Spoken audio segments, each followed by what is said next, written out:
చేయాలి. పారదర్శకమైన ట్రాన్స్ఫర్ విధానాన్ని పరిష్కరించాలి. ఆఫీస్ సిబ్బంది యొక్క దీర్ఘకాలిక సమస్యలను పరిష్కరించాలి. ఆఫీస్ యొక్క దీర్ఘకాలిక సమస్యలను మన డిపో సమస్యలు కూడా పరిష్కరించాలి. మన డిపో సమస్యలు కూడా పరిష్కరించాలి. మన డిపో సమస్యలు కూడా పరిష్కరించాలి.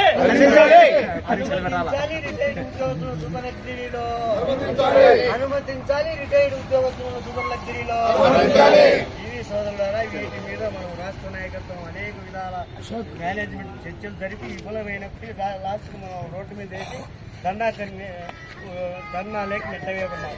కాబట్టి వైఆర్కే గారు ఈ సభను ఉద్దేశించి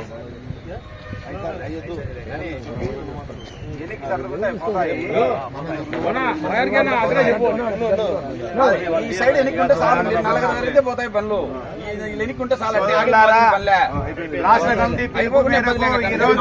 ఈ గేట్ మీటింగ్ ధర్నా కార్యక్రమాన్ని హాజరైన మీ అందరికీ డిపో కమిటీ తరఫున కృతజ్ఞతలు తెలియజేసుకుంటున్నాము.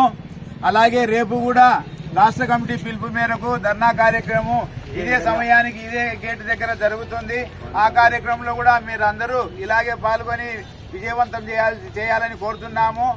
ముఖ్యంగా ఇప్పటిదాకా మన గ్యారేజ్ సెక్రటరీ అశోక్ గారు కానీ, మన సూర్యనారాయణ గారు కానీ మన సమస్యలను మనం ఏ పరిస్థితుల్లో ఈ రకంగా ధర్నా చేయవలసి వచ్చిందో మీకు వివరించి చెప్పారు. అలాగే మన డిమాండ్లు కూడా చెప్పారు. ఎందుకంటే యూనిఫామిటీ ఉండాలనే ఒక కేసులలో ఎవరికి తోచిన విధంగా వాళ్ళు ప్రవర్తించడం పద్ధతి కాదు.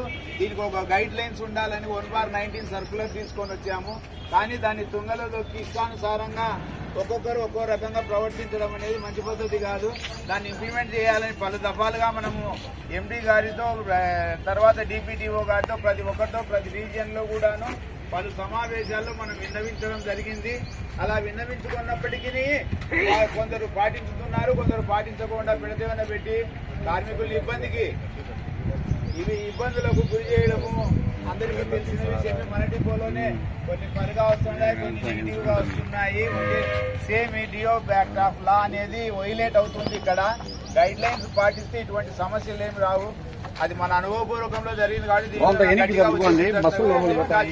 అవసరం స్థాయి నుంచి కూడా ఉండాలి.